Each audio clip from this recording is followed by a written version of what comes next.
1962. En el rodaje de la película La Conquista del Oeste, el doble de acción Bob Morgan, esposo de Yvonne de Carlo, sufre un terrible accidente durante una escena con un tren en movimiento.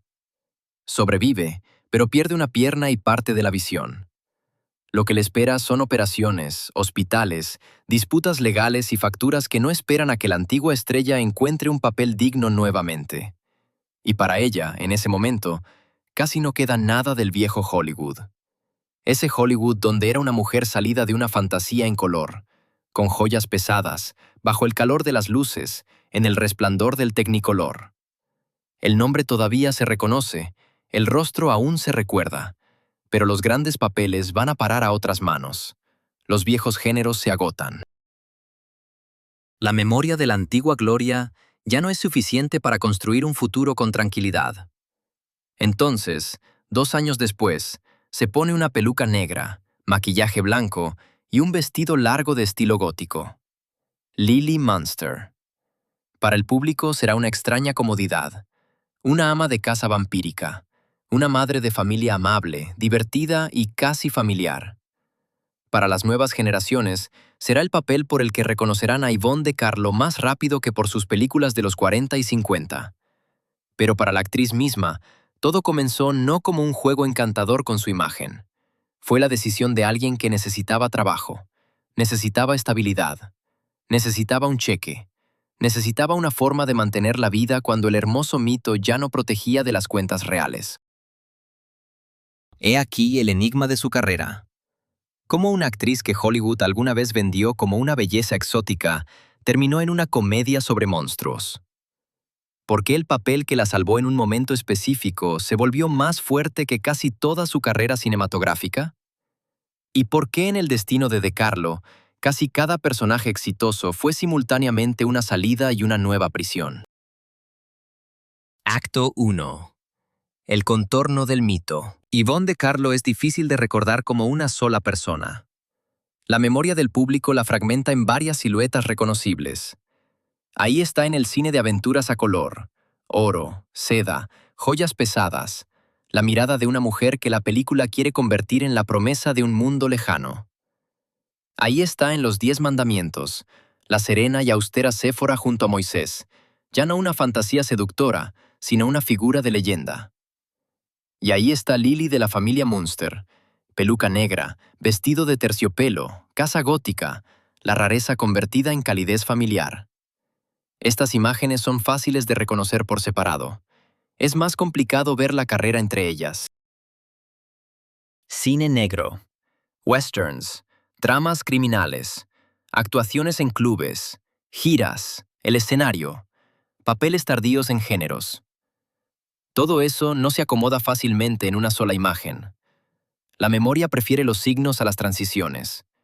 Deja lo que se puede reconocer en un segundo y borra el trabajo que permitió que esos signos nacieran.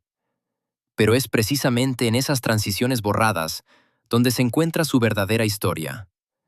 No en que cambiaba de vestuario, género y época con facilidad, sino en que casi cada nuevo papel surgía como respuesta a una necesidad. Mantenerse, ganar dinero, no desaparecer, volver a ser necesaria. Desde afuera, esto podía parecer una serie de transformaciones exitosas. Desde adentro, era un intento constante de sobrevivir en un sistema que veía en ella, ante todo, una forma.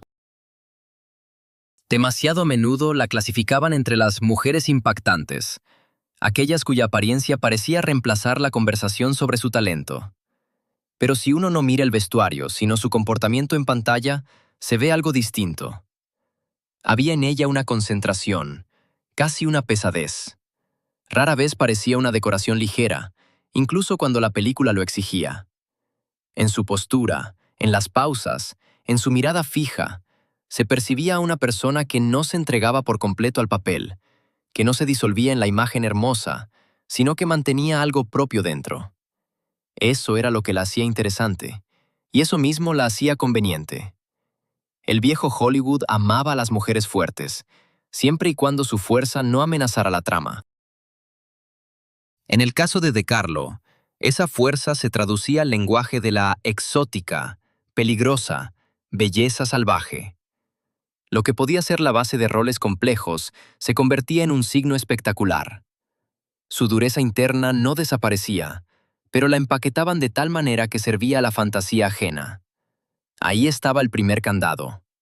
No un escándalo, no una caída, no un error fatal, sino el hábito del sistema de ver en la actriz, ante todo, lo que ya se podía vender. Si el público recordaba su rostro en oro y seda, entonces le darían más oro y seda. Si amaban a la gótica Lily, entonces ese maquillaje empezaría a disputar con todo lo que había sido antes. Así, la imagen se vuelve más fuerte que la biografía. Pero De Carlo no llegó a este sistema como una simple belleza que se podía colocar bajo la luz. En ella ya existía una escuela de supervivencia.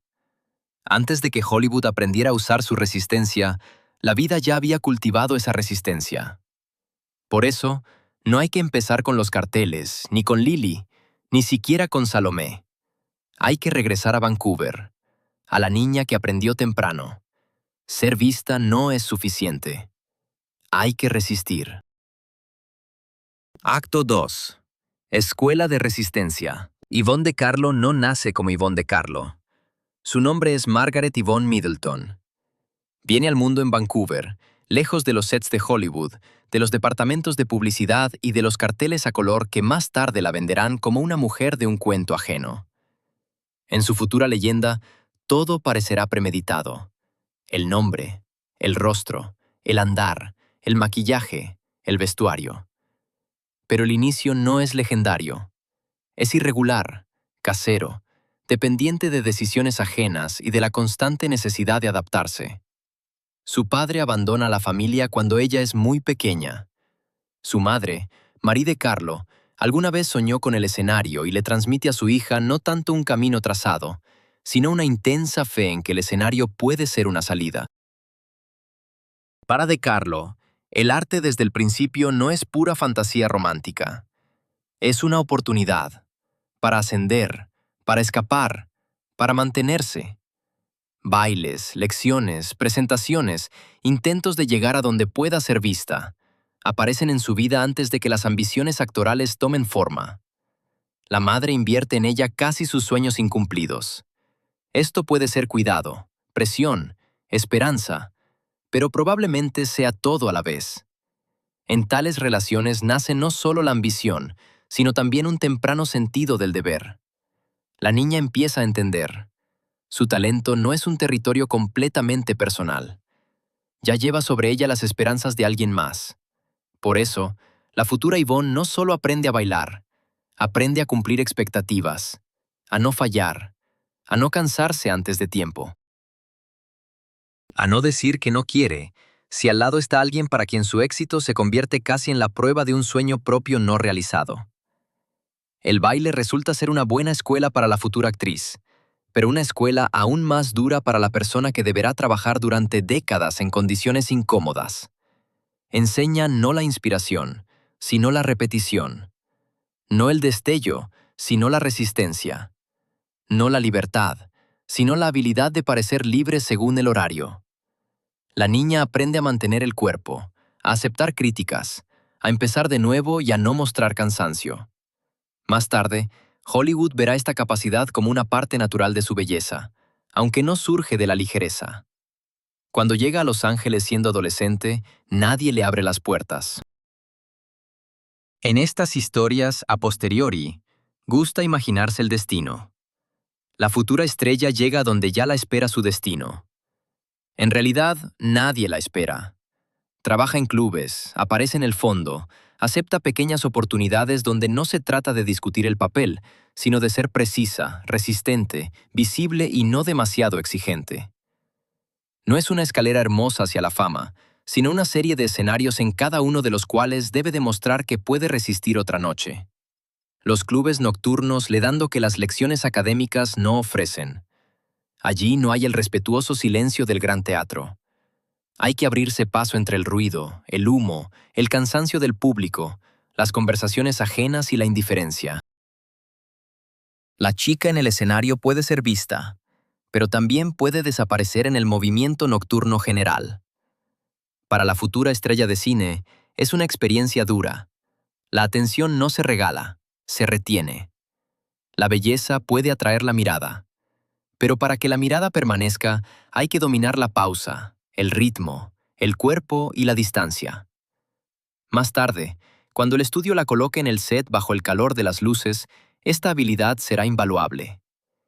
Ya sabe cómo trabajar cuando nadie pregunta si estás cómoda. Incluso el nombre con el que se hará famosa habla del futuro trabajo sobre su imagen.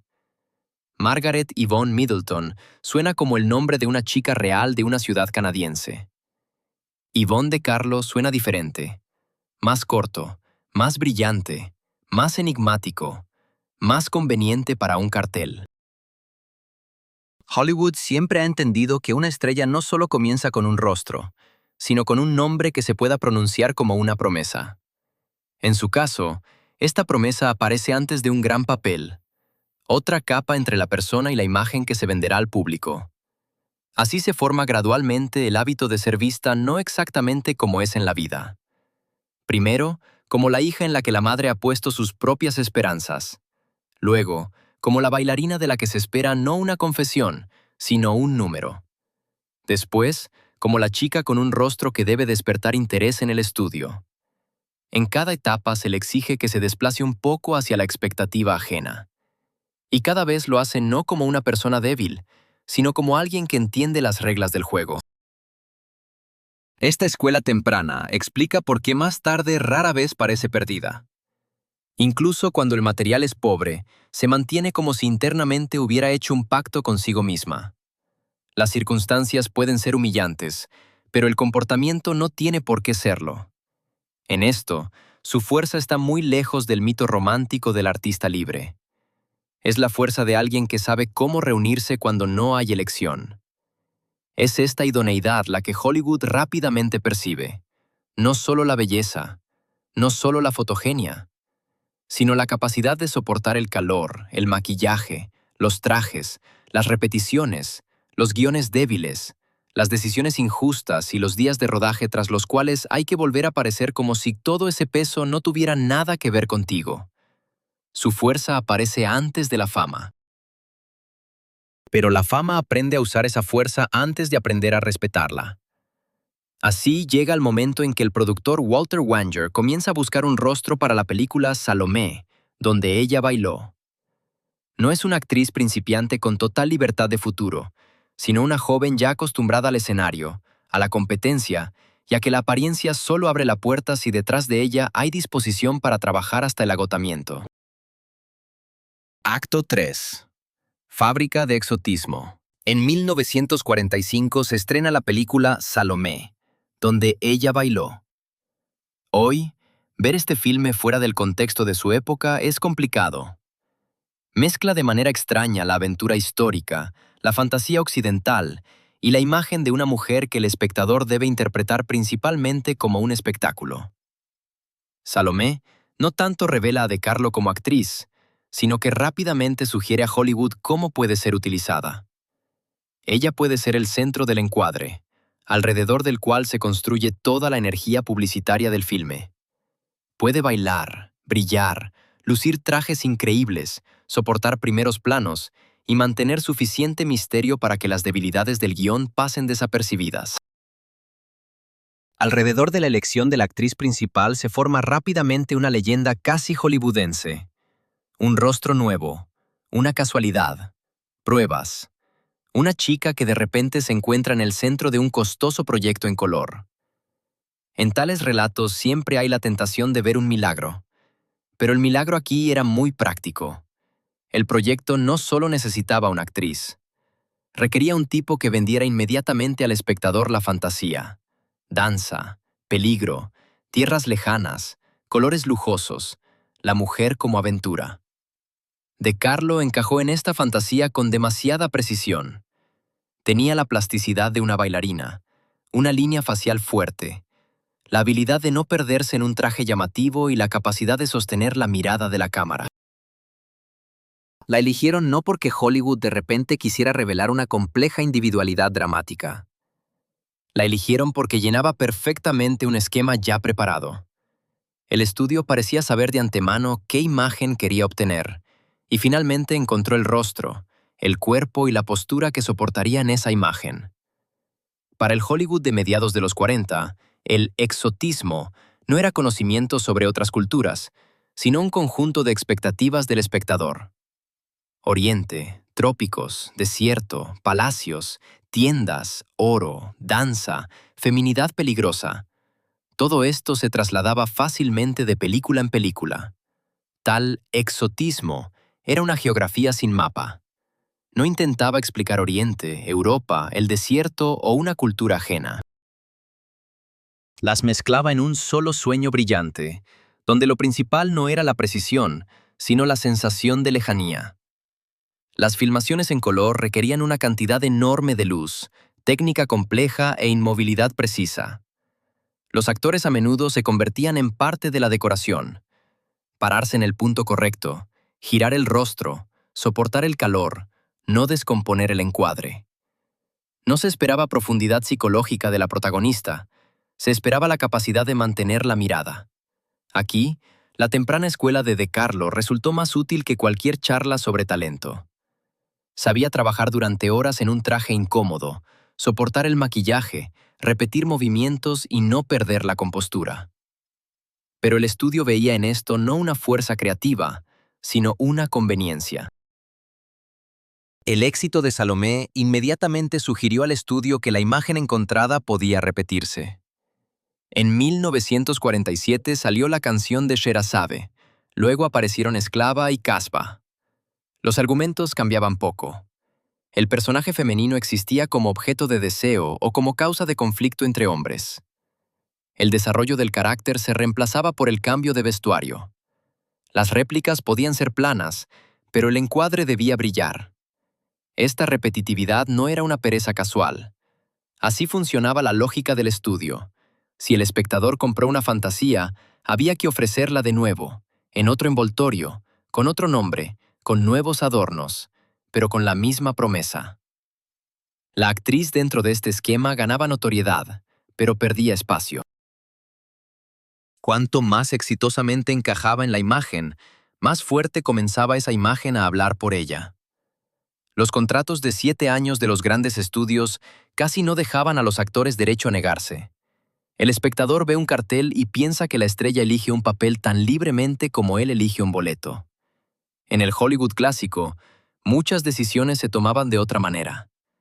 El estudio podía prestar a la actriz a otro productor, mantenerla con sueldo, ponerla en una película que le parecía repetitiva, o castigarla por resistirse con una pausa sin trabajo. La actriz podía tener su rostro en la portada de una revista y al mismo tiempo, muy poco poder sobre cómo sería el próximo año de su vida. En esto había una crueldad particular del sistema de estrellas. Desde afuera, la actriz parecía una elegida por la suerte. Gran película, retratos publicitarios, admiradores, entrevistas, nuevas ofertas. Por dentro, seguía siendo una trabajadora del calendario. El departamento de publicidad podía inventarle un origen misterioso, los fotógrafos colocar la luz de tal manera que su rostro pareciera aún más alejado de la vida común, y los productores planear la siguiente película similar antes de que la anterior desapareciera de cartelera. La leyenda crecía. La libertad se estrechaba junto con ella. Para el estudio, esto era casi una coincidencia perfecta. De Carlo parecía traer espontaneidad al encuadre, pero trabajaba con la precisión de una profesional disciplinada. Creaba una sensación de peligro, pero ella misma permanecía controlada en el calendario. Parecía exótica, pero pertenecía al contrato. Al espectador se le vendía rebeldía, pero dentro de la producción, esa rebeldía se coreografiaba cuidadosamente. Imaginen este trabajo sin el brillo.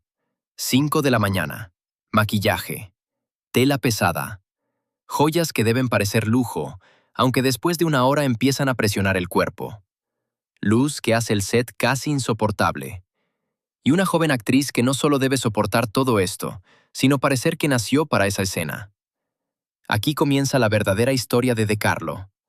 No en que Hollywood la hizo hermosa, sino en que aprendió a vender su capacidad de soportar como belleza natural. Y sin embargo, trabajar dentro de tal cadena la templó como profesional. Aprendió a estar presente en el encuadre sin desaparecer tras los adornos.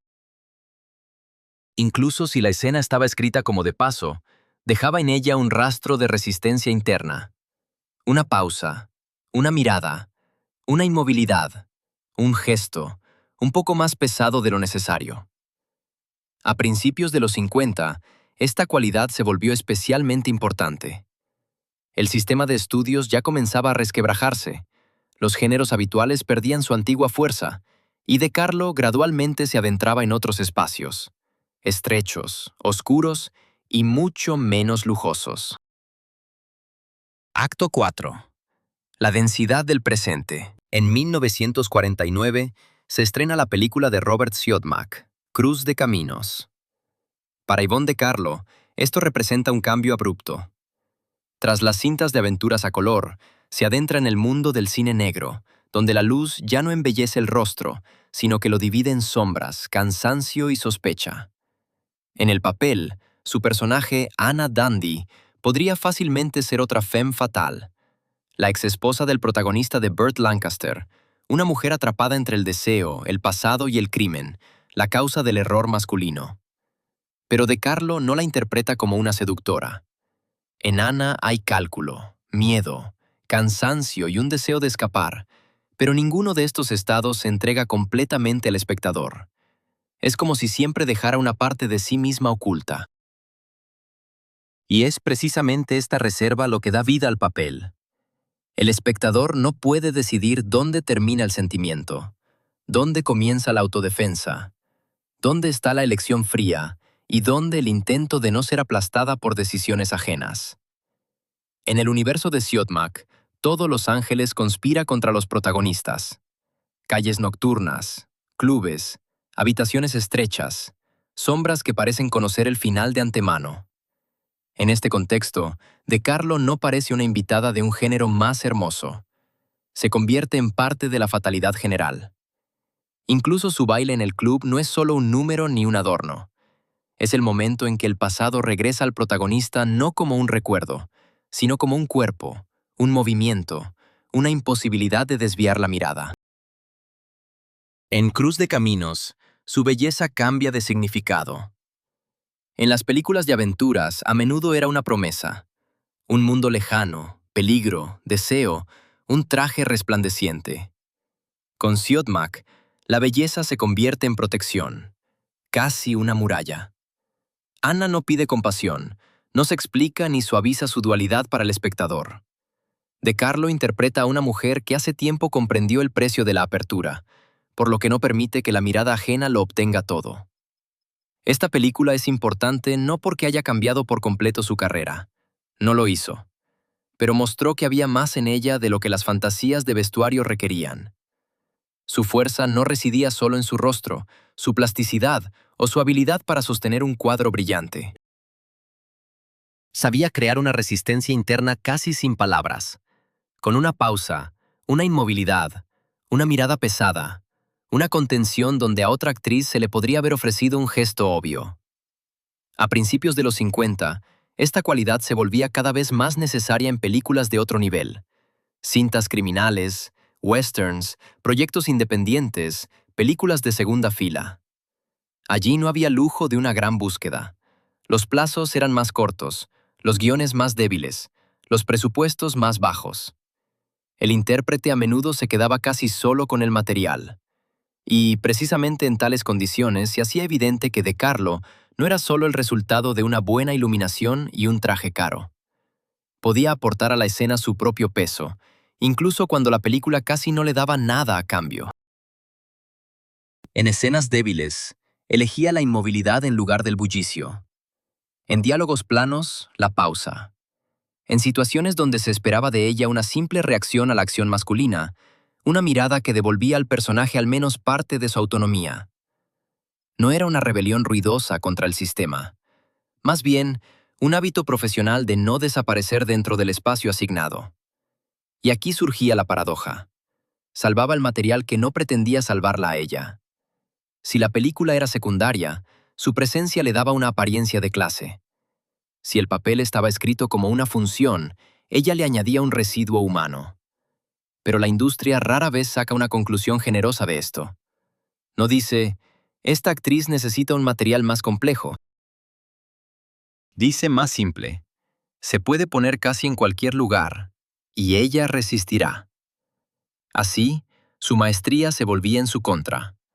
De Carlo demostraba que sabía hacer más que posar en un traje colorido, pero Hollywood veía en esto no una razón para expandir sus oportunidades, sino una garantía de confiabilidad. Podía dar peso a una película pasajera, lo que significaba que se le podía dar otra película pasajera. Podía mantener la atención del espectador en una escena débil, lo que significaba que la escena no tenía que hacerse más fuerte. A mediados de los 50, se acerca a un papel que parecía un verdadero reconocimiento. Un gran director, un presupuesto enorme, una magnitud bíblica. Parecía que el escape de la antigua jaula estaba cerca. Pero Hollywood rara vez libera a una actriz de un rol de inmediato. A veces simplemente construye para ese rol muros más costosos. Acto 5. Los límites del prestigio. A mediados de los 50, Cecil B. DeMille prepara Los 10 Mandamientos, una película destinada a demostrar que la gran pantalla puede ofrecer al espectador lo que la televisión no puede. La televisión ya es una amenaza para el Hollywood tradicional. El público puede quedarse en casa. Por lo tanto, el cine debe convertirse en un evento. Una sala enorme, una pantalla gigantesca, una historia que no cabe en una pequeña habitación. Los épicos bíblicos responden a este temor. Prometen una magnitud que justifica salir de casa. En una producción así, el actor se encuentra en una posición especial. Su rostro debe resistir no solo el primer plano, sino también la proximidad con decorados, multitudes, paisajes y la solemnidad religiosa. Una actuación demasiado pequeña se desvanecerá. Demasiado estruendosa se volverá falsa. De Carlo es una elección rara en este sentido. Ya tiene experiencia en cine espectacular, pero posee una sequedad interna suficiente para no ahogarse en el patetismo. Para Hollywood, este proyecto no es solo otra película, sino una demostración del poder del viejo estudio en un momento en que el mundo ya está cambiando. DeMille elige a De Carlo para el papel de Séfora, la esposa de Moisés, después de ver en ella no solo belleza, sino también la fuerza femenina que el papel requiere. Según los recuerdos, la escena decisiva proviene de la película Sombrero, donde él percibe en ella una cualidad más tranquila, casi santa. De Carlo obtiene la oportunidad no porque se haya liberado completamente de su antiguo tipo, sino porque dentro de ella se vislumbra otro uso. No peligro, sino dignidad. No tentación, sino solidez. Para la actriz, esto parece una rara oportunidad de trascender el producto exótico. Séfora no debe ser un premio decorativo o una belleza peligrosa. Debe aportar silencio, verdad terrenal y un soporte interno junto al protagonista, a quien la película concede casi toda la magnitud. La preparación para el papel es seria. De Carlo no lo aborda como una aparición hermosa en un traje. Busca la verdad física. Cómo una mujer sostiene las manos y sabe trabajar con tela. Cómo se coloca junto al rebaño. Cómo se mueve una persona para quien la tierra, el oficio y el hogar no son decorados, sino un entorno habitual. Los materiales biográficos recuerdan lecciones de tejido y pastoreo, no por precisión museística, sino para que su cuerpo en pantalla no parezca disfrazado. Una vez más, le toca un papel donde la forma externa es pesada. Telas, majestuosidad escenográfica, un fondo enorme, colaboración con Charlton Heston, cuya energía en pantalla es casi escultórica. Pero no se disuelve. Interpreta a Séfora con calma, sin excesivo patetismo. Junto a Heston, su personaje no se pierde ni se convierte en la esposa decorativa de un gran hombre. En ella hay severidad, madurez y un soporte interno. De Carlo sabe estar inmóvil de manera que no parezca vacío. Los 10 mandamientos le otorgan un estatus raro. Millones de espectadores la ven no en una fantasía exótica barata, sino en uno de los principales espectáculos de la década. La película se convierte en un evento, y su papel en una confirmación de que puede sostener un prestigioso alcance. Pero aquí yace la paradoja. Para el público, Séfora puede parecer la liberación de la actriz de su antiguo rol. Para la industria, se convierte en prueba de que la función anterior puede elevarse y venderse más caro. Los productores ven, su apariencia y plasticidad soportan no solo películas de aventuras, sino también épicos costosos.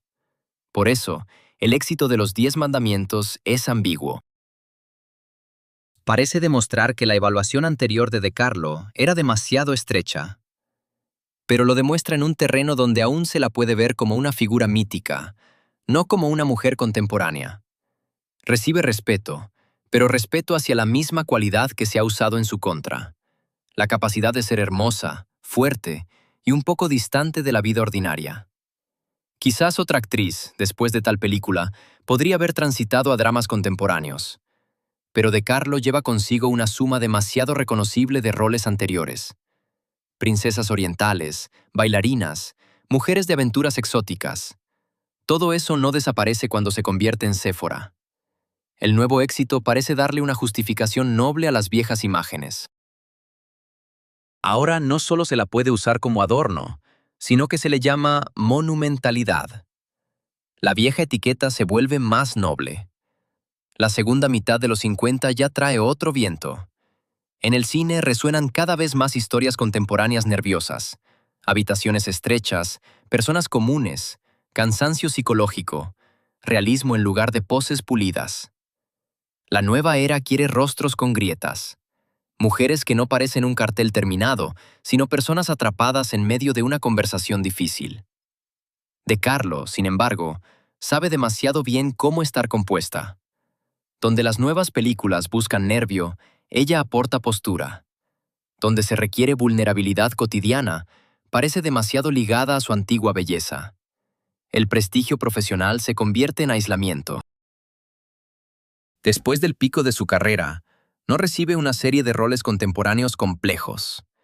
Es fácil imaginarla entre palacios, desiertos y leyendas, pero difícil en un drama doméstico nervioso de la nueva era.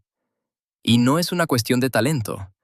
Es una cuestión de cómo ya están acostumbrados a verla. Al final de la década, los grandes épicos son menos frecuentes. La habilidad que ha perfeccionado mejor que muchos, la capacidad de ser convincente dentro de una gran ilusión, pierde fuerza en el mercado. Las ofertas disminuyen, las pausas entre trabajos se vuelven más peligrosas. Aún puede percibirse como un declive profesional que se puede esperar superar. Pero luego ocurre un evento que hace que la cuestión de la estrategia creativa pase a un segundo plano. Acto 6. Choque con la realidad. En 1962, durante el rodaje de la película La Conquista del Oeste, el esposo de Yvonne De Carlo, el doble de acción Bob Morgan, realizaba una peligrosa escena con un tren en movimiento. Ocurrió un accidente. Morgan sobrevivió, pero sufrió graves heridas, perdió una pierna y parte de la visión. Se avecinaban operaciones, recuperación, hospitales, disputas legales y facturas que empezaron a acumularse de inmediato. Esta desgracia no ocurrió fuera del cine, sino dentro de un gran espectáculo de Hollywood. La película vendía al espectador amplitud, riesgo, movimiento, la heroica conquista del espacio. Pero detrás de esas escenas había personas cuyos cuerpos asumían el peligro mientras la publicidad hablaba de aventura. Cuando el riesgo se convirtió en realidad para una familia, el brillo del gran proyecto rápidamente se separó de las consecuencias. El estudio Metro-Goldwyn-Mayer no asumió la responsabilidad financiera, y los litigios se prolongaron durante años. Para De Carlo, esto fue un punto de inflexión no solo familiar, sino también profesional. Hasta ese momento, su carrera ya era irregular. Los grandes papeles se volvían menos frecuentes, los viejos géneros perdían fuerza, y el estatus anterior no garantizaba el futuro. Tras la lesión de su esposo, desapareció la posibilidad misma de esperar el momento adecuado. Ahora el trabajo era necesario no para mantener la leyenda, sino para vivir, para el tratamiento, el hogar, los hijos, el próximo mes. La estrella del cartel se encontró en la posición de alguien que debe resolver cuestiones cotidianas más rápido de lo que la industria recuerda sus antiguos méritos. Tenía que supervisar el tratamiento, lidiar con documentos, hablar con médicos, buscar dinero y al mismo tiempo seguir siendo Yvonne de Carlo, la mujer de la que el público, por costumbre, esperaba compostura, belleza y resistencia.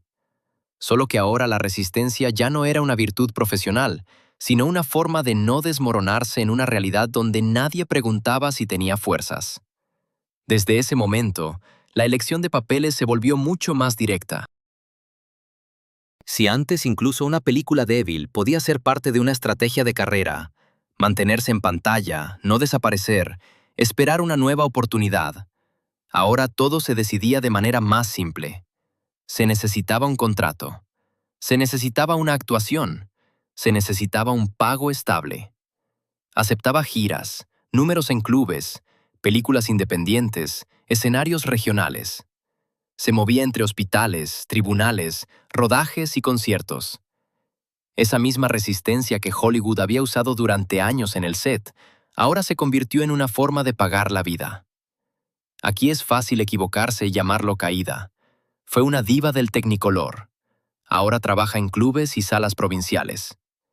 Pero esa fórmula es demasiado conveniente y demasiado cruel. El escenario regional no cancela la maestría. Simplemente quita la capa protectora del gran nombre.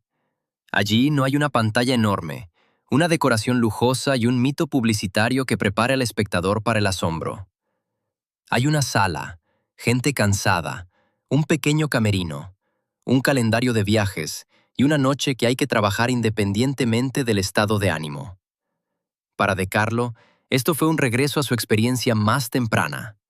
Antes de Hollywood, ya sabía que la atención no se regala. Se retiene con el cuerpo, la voz, la pausa, la presencia. Ahora esa habilidad le era necesaria nuevamente casi en su forma más pura. Sin palacios, sin desiertos, sin lujos de colores.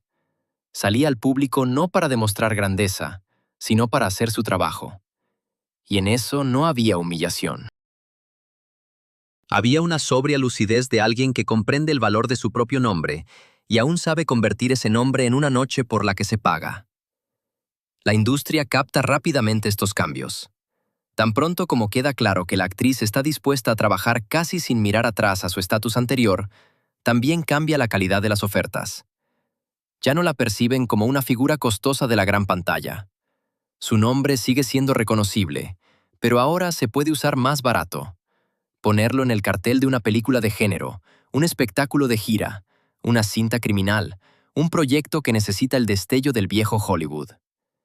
Ella sigue siendo un símbolo, pero ese símbolo se vende cada vez más separado de una verdadera oportunidad actoral. Lo más difícil no era solo la pérdida de estatus. La vida le dio experiencia de dolor, responsabilidad, cansancio, miedo por un ser querido. Todo lo que podría hacer a una actriz madura más profunda y compleja. Pero la pantalla no se apresuraba a convertir esa experiencia en papeles. Los productores seguían queriendo de ella compostura, efectividad, una hermosa invulnerabilidad. La realidad había cambiado a la persona, pero la industria todavía pedía la máscara. A mediados de los 60, ese régimen se volvía cada vez más pesado. Las giras y las películas ocasionales ayudaban a mantenerse, pero no daban seguridad. De Carlo ya no necesitaba otra hermosa oportunidad, sino un horario claro y un salario regular. Por eso, el formato que hasta hace poco podía parecer un descenso para una estrella de la gran pantalla, de repente se convirtió en salvación. La televisión. Acto 7.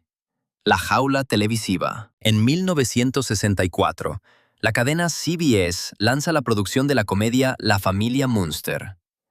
El formato del programa se basa en un giro simple. Los monstruos viven como una familia estadounidense común, mientras que el mundo normal les parece extraño. Esta era la chispa cómica, pero para De Carlo tenía otro significado. Su carrera también se había construido sobre giros. Hollywood la llamaba peligrosa, pero exigía obediencia. La etiquetaba como exótica, pero la encasillaba en un patrón repetitivo. Ahora, la televisión le ofrecía un papel donde lo peligroso se declaraba abiertamente como doméstico. La invitación a Yvonne de Carlo parecía extraña solo a primera vista. Para los productores era un contraste afortunado. Una ex estrella de épicos y cine negro en una comedia gótica caricaturesca. Para la actriz, no era un experimento, sino una solución práctica. La serie ofrecía un salario semanal, un horario regular y al menos una sensación temporal de estabilidad. La realidad de una comedia televisiva estaba lejos de la ligereza que veía el público. La televisión trabajaba más rápido que el cine y no perdonaba largas búsquedas. Un episodio debía estar listo a tiempo. El chiste debía llegar a tiempo. La escenografía podía ser simbólica, pero el ritmo no. Para los actores del viejo Hollywood, a menudo parecía un descenso. Menos tiempo, menos prestigio, menos aura. Pero para De Carlo, en ese momento, lo importante no era el aura, sino la estabilidad. La televisión no le prometía una revancha artística, le prometía un cheque. Cada día pasaba por un largo proceso de maquillaje. Base densa, peluca, vestidos pesados, una imagen que debía ser reconocible al instante. Una vez más, la utilizaban como alguien capaz de soportar la incomodidad y no interrumpir el trabajo en el set.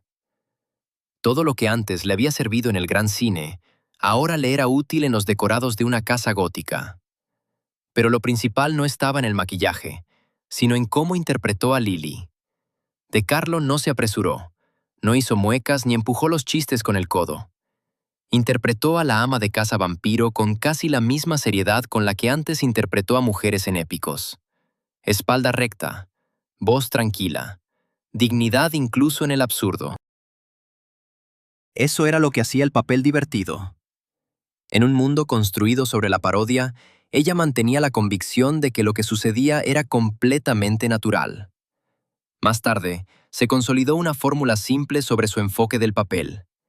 Interpretar a Lily no como un monstruo, sino como una ama de casa normal. En esos años, una madre de comedia debía ser el centro del orden doméstico. Tranquila, cuidadosa, ligeramente estricta, capaz de devolver el equilibrio a la familia. De Carlo trasladó este principio a la casa gótica. Por eso el público no se ríe de que Lily sea un monstruo, sino de que ella no se considera un monstruo en absoluto. Su confianza cancela el horror y lo convierte en rutina. Sus compañeros, Fred Gwynne y Al Lewis, trabajaban en un estilo más abiertamente cómico.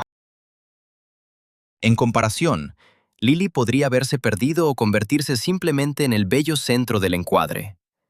Pero De Carlo no competía con ellos en el grotesco. Ella creó un soporte alrededor del cual su grotesco se volvía seguro. La familia Munster parecía divertida precisamente porque dentro de su extrañeza había una lógica familiar casi normal. En una casa donde todos parecen aterradores, ella es la que más a menudo se comporta con calma.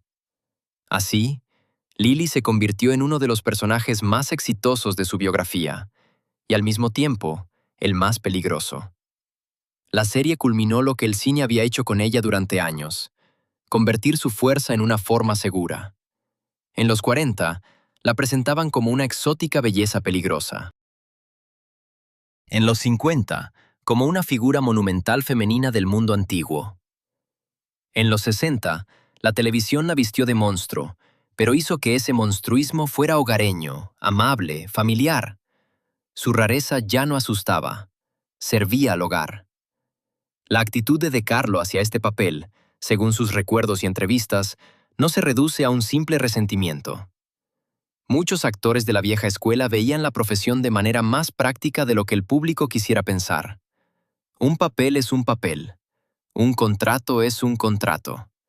Si al público le gusta, el trabajo está hecho. De Carlo podía entender que Lily eclipsaba muchas cosas, pero también sabía que ese papel le dio lo que el cine no le daba en ese momento: regularidad, un nuevo círculo de espectadores y la posibilidad de ser necesaria de nuevo. Hay en este papel un gesto inesperado de aceptación. De Carlo no intentó interpretar a Lily como si estuviera por encima del material. Un actor que desprecia el género suele destruirlo desde dentro. Ella trató la extraña comedia como un trabajo que debía hacerse con honestidad. Por eso Lily no parece una parada casual en su carrera. Parece un personaje que De Carlo construyó con todo lo que sabía: postura, humor sin prisas, la habilidad de ser bella e impenetrable al mismo tiempo. Pero junto con eso, recibió una nueva etiqueta. La emisión original de la familia Munster duró solo 2 temporadas e incluyó 70 episodios. 70 episodios no son muchos para los estándares de una larga vida televisiva. Pero la longevidad cultural no depende solo de la duración de la primera emisión. Lily era perfecta para las repeticiones. Se podía entender sin conocer la trama. Un solo fotograma y el espectador ya captaba el chiste. Apariencia vampírica, voz hogareña, madre de familia que actúa como si todo fuera completamente normal. Luego, la serie pasó a las repeticiones. Se vendía a estaciones locales, se mostraba durante el día, se mostraba a los niños, se mostraba a nuevos espectadores que ya no sabían nada de Criss Cross, Salomé o los 10 mandamientos. El contrato de 2 años, firmado por razones financieras, se convirtió en el papel más duradero de DeCarlo. La repetición es un tipo especial de inmortalidad. En el cine, la fama a menudo depende del estreno. El espectador llega, compra un boleto, la película vive en cartelera, luego se va. La repetición televisiva vive de otra manera. Regresa al hogar sin invitación. Se convierte en parte de la infancia, del ruido diurno, de la memoria familiar. Lily no fue solo un papel, se convirtió en un hábito del espectador. Y el hábito es más fuerte que el conocimiento.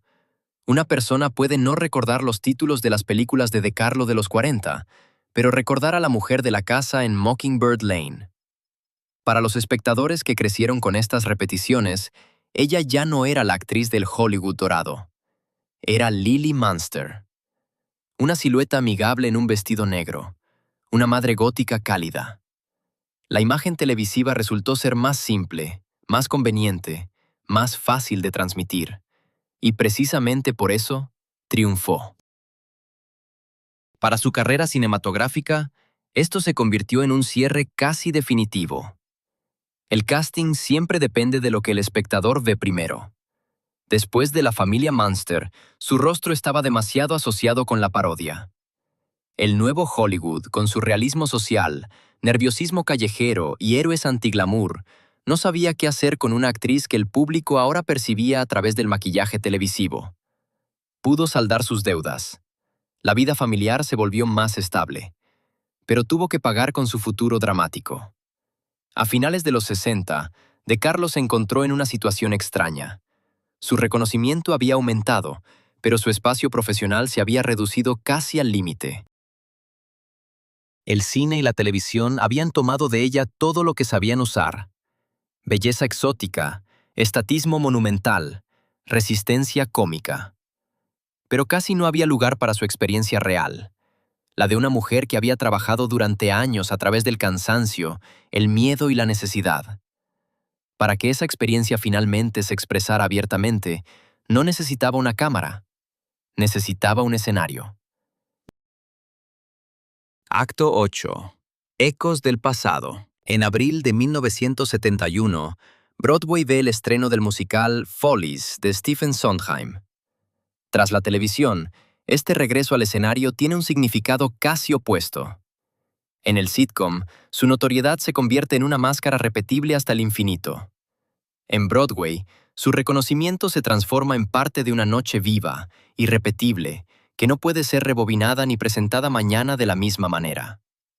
El teatro devuelve el riesgo de la presencia. Exige no una imagen eterna, sino una actuación del presente. Ahí está ella, frente al público, con una biografía imposible de separar por completo del personaje. La obra se construye como un encuentro del viejo mundo del espectáculo con sus propios fantasmas. El teatro en Follies es un almacén de esperanzas pasadas, donde las antiguas estrellas ven no solo a sus colegas, sino también a sus versiones jóvenes. Ya conocen el precio de los aplausos. Saben que la belleza se desvanece, que el público cambia de gustos, que los productores olvidan rápido, y que un nombre impreso en grande no garantiza protección. Las ex-artistas se reúnen en un teatro que pronto desaparecerá, y con ellas vuelve al escenario todo lo que alguna vez brilló. Números, vestuarios, ambiciones, resentimientos, viejos roles, un pasado que se resiste a irse en silencio. De Carlo aparece como Carlota Campión, una estrella envejecida que ha sobrevivido a varias eras del espectáculo. Su número principal, I'm Still Here, no es solo una canción sobre resistencia. Es una lista de golpes, caídas, cambios de gustos, humillaciones, regresos y la costumbre de seguir adelante cuando el público ya mira hacia otro lado. Para ella, este papel es una rara fortuna. No porque recupere el antiguo brillo de Hollywood. Al contrario, por primera vez le permite no esconder su resistencia tras una máscara, sino llevarla al centro del escenario. En el cine, De Carlo durante décadas tuvo que demostrar su fortaleza en silencio. Soportar el vestuario, un guión débil, el miedo financiero, decisiones ajenas. En Follies, la resistencia misma se convierte en tema. Carlota no promete al espectador juventud, misterio o belleza inalcanzable. Sale y dice, he sobrevivido a todo esto. Sondheim y su equipo vieron en ella no solo un nombre conocido. Es significativo que al principio le escribieron otro número, pero durante la preparación se hizo evidente. Necesitaba no un fragmento cómico ligero, sino una canción que contuviera la experiencia de una estrella sobreviviente. Es un caso raro donde los autores no intentaron adaptar a la actriz a una forma preexistente, sino que cambiaron la forma para ella. Toda su carrera, su cuerpo, rostro y estilo sirvieron a la fantasía ajena. Aquí, la fantasía ajena se dio al rastro real de ella. Por supuesto, sigue siendo un personaje, un musical, un arte. Pero por primera vez en mucho tiempo, su pasado no se oculta. Se utiliza con honestidad. Así nace un número que luego interpretarán muchas grandes artistas, pero en su primera ejecución se basa en De Carlo. Su presencia sugirió a los autores que el personaje necesitaba no solo una canción impactante, sino una confesión sin autocompasión. Era casi lo opuesto a lo que Hollywood hacía con ella. Allí, su vida a menudo se ocultaba tras una forma hermosa. Aquí, la forma finalmente comenzó a servir a la vida. En este número no se busca un brillo vocal impecable. La canción funciona como una escalera a través de las décadas. No hay una sola emoción, sino un cambio completo de estados. Burla del pasado, cansancio, orgullo, amargura, placer de seguir en pie. De Carlo puede que no tenga la voz más virtuosa de Broadway, pero no necesita convertir el número en una competencia vocal. Necesita vivirlo como alguien que sabe. Sobrevivir rara vez parece noble, pero tiene su propia victoria. Es uno de los pocos momentos en su carrera tardía donde la coincidencia entre actriz y papel no la limita, sino que la expande. Lily Munster la hizo reconocible, pero la escondió tras el maquillaje. Carlota Campion también se apoya en el pasado, pero no lo convierte en caricatura. Le da voz al pasado. Por un breve tiempo, De Carlo recibe no una nueva máscara, sino la oportunidad de nombrar en voz alta lo que antes solo podía soportar. Pero el escenario no puede reescribir completamente la memoria de la pantalla. Después de Follies, continúa trabajando, pero el cine y la televisión a menudo recurren no a la actriz viva, sino a sus ecos. Este periodo tardío a menudo parece un conjunto de títulos aleatorios, pero tiene una lógica triste. Apariciones en películas de género, proyectos televisivos, tonos de horror, roles nostálgicos muestran que el mercado ya no espera de ella un nuevo centro de carrera. Necesita reflejos, un poco de Lily, un poco del viejo glamour, un poco de esa mujer del gran pasado colorido, que ahora puede aparecer en pantalla como un signo del tiempo. Tales apariciones dicen mucho sobre cómo la cultura trata a sus antiguos rostros. A una vieja estrella no necesariamente la traen de vuelta para un nuevo papel. A menudo la traen de vuelta por el simple hecho de ser reconocible. Aparece De Carlo, y eso significa que un pedazo del pasado entra en escena. No importa tanto cuán profundo esté escrito el personaje. Lo importante es que su rostro lleva una historia que la película misma no puede escribir. Su nombre no trae tanto una expectativa dramática, sino una señal nostálgica. El espectador ve un rostro familiar y recuerda no a una persona en particular, sino a toda una época. Así, ella se convierte gradualmente en un artefacto viviente, y en eso hay un dolor propio. Ella misma no está detenida en el tiempo. Cambia, envejece, pierde a sus seres queridos, sigue trabajando, se muda, acepta nuevas circunstancias. Pero la memoria de la pantalla a menudo no quiere ver el cambio. Prefiere mantener a la persona en una edad conveniente, en un traje, en un gesto. Para De Carlo, esos gestos resultaron ser varios, y cada uno compitió con el otro por el derecho a ser el principal. De Carlo acepta estas condiciones con la disciplina habitual. No se presenta como víctima. No exige que cada proyecto corresponda a su estatus pasado. En películas pequeñas, en el escenario, en apariciones televisivas, sigue haciendo lo que aprendió en su juventud: salir y trabajar, mantener la postura, sostener la pausa, no mostrar que el material es más débil de lo que quisiera, no destruir la ilusión, incluso si la ilusión hace tiempo que se volvió estrecha. La historia de Carlo no se reduce a la frase «el papel de Lily lo arruinó todo». Eso sería demasiado simple. Lily la salvó en un momento concreto. Los 10 mandamientos le dieron un estatus elevado. Salomé abrió la puerta. El cine negro demostró que en ella había una densidad real. Follies finalmente permitió que esa densidad sonara casi directamente. El problema no era una sola imagen, sino que cada imagen exitosa se convertía en una nueva forma de no verla por completo. Ella sobrevivió a varios cambios de gusto, varios colapsos de carrera, una crisis familiar, televisión, escenario, roles de género tardíos. Ella se quedó aquí. Solo que la memoria aún eligió no toda su vida, sino las siluetas más convenientes. Cuando hoy aparece Yvonne De Carlo, casi siempre en la familiar imagen en blanco y negro de los Munsters, es fácil no ver nada más allá de esa figura. Lily sonríe, corrige a su esposo, conversa con su hijo, lleva el hogar con calma, donde lo extraño hace tiempo se volvió cotidiano. Esa imagen es cálida, reconocible, cómoda para la memoria. Pero detrás de ella no había solo una broma televisiva. Detrás estaba la niña de Vancouver, llevada temprano al baile. Había clubes nocturnos, donde la atención no se capturaba con un primer plano, sino con el cuerpo y la voz. Había platós de Technicolor, pesados trajes y luces bajo las cuales la belleza debía parecer natural. Había roles de cine negro, donde de repente no era un adorno, sino una inquietud. Había una magnitud bíblica que le dio prestigio, pero no verdadera libertad.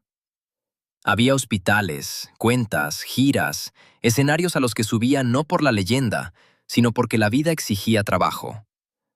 Por eso su historia no se puede reducir a la frase «una actriz destruida por un solo papel». Lily no la destruyó. Lily le ayudó a sobrevivir. Séfora no la liberó por completo, pero demostró que detrás de la belleza decorativa había dignidad y fuerza.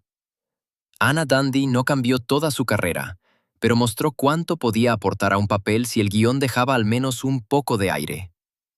Follies no le devolvió su antiguo estatus en pantalla, pero por unos minutos le permitió decir lo que había hecho toda su vida. Aún estoy aquí. Esa es la cruel complejidad de su destino. De Carlo sobrevivió no a pesar de sus máscaras, sino a menudo gracias a ellas. Aceptaba papeles porque había que seguir adelante. Hacía el material débil más denso. Entraba en formas ajenas y trataba de dejar al menos una huella de sí misma dentro de ellas. Pero la cultura recuerda no el esfuerzo, sino la forma. No el cansancio, sino el contorno. No el trabajo, sino la imagen que es más fácil de repetir.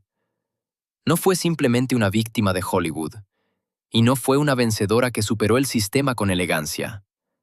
Fue una profesional cuya principal fortaleza, aguantar, siempre regresaba a ella con doble filo. Esa fuerza abría puertas, le daba trabajo, la salvaba en años difíciles. Y también convencía a la industria de que podía volver a encajarla en una imagen ya hecha, en oro, en desierto, en sombra de cine negro, en maquillaje gótico, en cita nostálgica. Por eso, cuando vemos a Lily Munster, es importante no restarle encanto a esa imagen. Se ha convertido en parte de la memoria cultural. Pero detrás de ella, no solo hay maquillaje y comedia. Detrás está una mujer que sabía mantenerse demasiado bien. Tan bien que los espectadores a menudo tomaban su resistencia como una cualidad natural de una imagen hermosa. Y si les gustó este episodio, vean la historia de Rita Hayworth. No porque sus destinos sean iguales. Para Hayworth, una deslumbrante leyenda se convirtió en su jaula. Para De Carlo, fue una serie de imágenes, cada una de las cuales le dio una oportunidad en el momento adecuado. Pero ambas historias hablan de lo mismo. Hollywood sabía convertir a una mujer en un sueño que el espectador ama, más tiempo del que recuerda a la persona viva detrás de él.